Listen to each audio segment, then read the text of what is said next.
Transformers.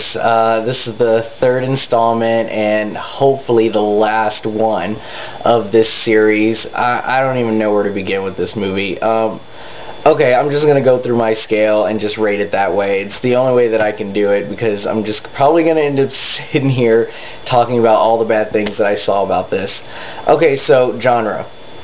It's classified as an action, sci-fi, adventure. It's also an adaptation to a popular cartoon and based on the toys.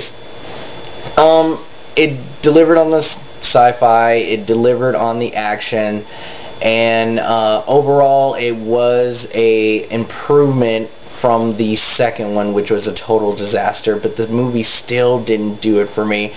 I don't know what it is about these movies that I can't just sit there and enjoy. I mean, I was born in the 80s, so I mean, I grew up with this cartoon, and you would think I would just be sitting there in awe that I've got, you know, Transformers on the screen, but there's just something about these movies that I just cannot enjoy. I thought the acting was just horrible. Shia LaBeouf, I don't even know what was going on in this man's head to do a third one. I mean, you could just see in his face and just stuff that was written for him. He literally, in the movie and probably behind the scenes, just really didn't want to do it. He just had an attitude about everything, just constantly yelling and just being bitter, and it just wasn't a character that I wanted to, you know, mesh well with. I don't know. He just was horrible at it. I didn't know what to do, if I'm supposed to hate him or feel sorry for him, pity him. I don't know what it was, but he wasn't a joy to see this time.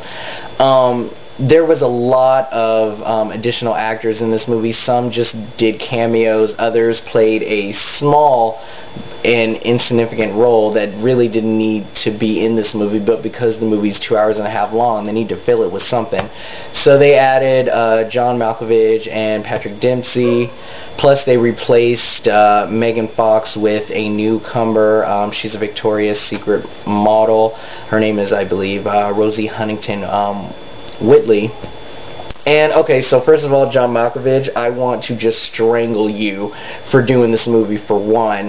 This is, to me, beneath you. I know that you're out there having fun. I mean, you just did Red, and I actually liked you in that movie, but there was absolutely no reason for you to be in this movie. I mean, I'm sorry, this isn't a spoiler, but you'll know when you see it. There's a scene where he goes in and he checks out the Transformers for the first time, and he's sitting there messing with Bumblebee, and he's on the floor giggling like he's 2 years old. If I ever catch you on the floor rolling around like you did before, I mean, I swear I may have to just boycott all of your movies forever. There's no reason for you to be acting like that, and I cannot believe somebody actually talked you into doing that. Patrick Dempsey, who I don't really see much. I don't watch Grey's Anatomy, so I don't see much of him on screen.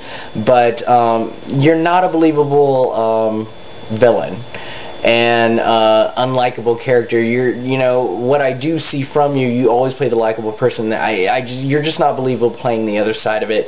So, I mean, if I had my way, I actually would have switched roles between John Malkovich and Patrick Dempsey. I would have preferred those roles to be switched. I think that would have been a better match for this type of movie, and would have came off a little bit better as far as those two roles were concerned.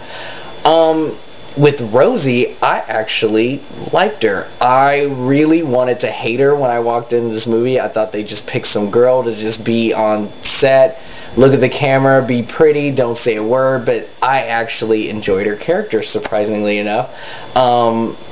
I don't know if it was the writing material or maybe they just tried to get it right for the third time, but I actually prefer her over Megan Fox. She was likable, and I liked her, so, you know, there you have that. If you had any doubts that she was just going to be some dimwit person, I actually liked her character. As far as the writing, crap. I didn't like the story, and I didn't really like where it was going. I thought the movie, overall, wrapping up to what possibly could be the last one, was just an utter waste of time. Because the movie was so long, they spent like almost a good 20 minutes of the film just doing this one action scene, which looked like another reenactment of the Titanic. sinking, because all it was just building, just toppling over each other, and the people inside, surprisingly, who survived that entire fall, again, you'll see it, it's just nonsense.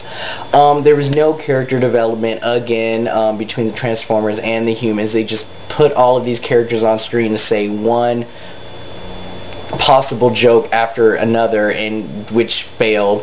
They tried to even incorporate the parents of Shia LaBeouf's character in, and that whole entire thing didn't work. So yeah, I don't even know what to say about the writing, but I wasn't really too impressed with how it all wrapped together. So do I recommend this movie? No. Overall, I think you'd be wasting your time going to see it, but I will say this.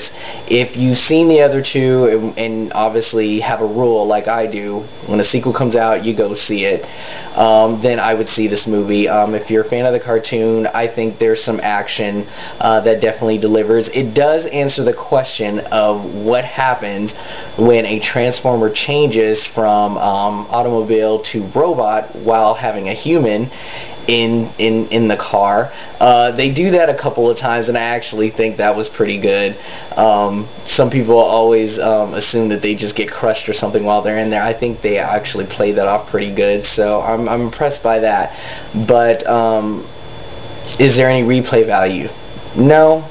I don't need to see this movie again. This movie did not deliver anything new that I cannot get from the other two movies.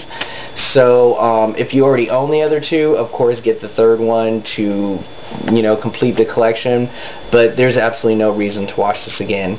So overall, my score on my entertainment scale is 2 out of 5. This movie definitely could have just gone non-stop, gone all the way, and done a whole different thing with it to wrap it all up, but failed miserably.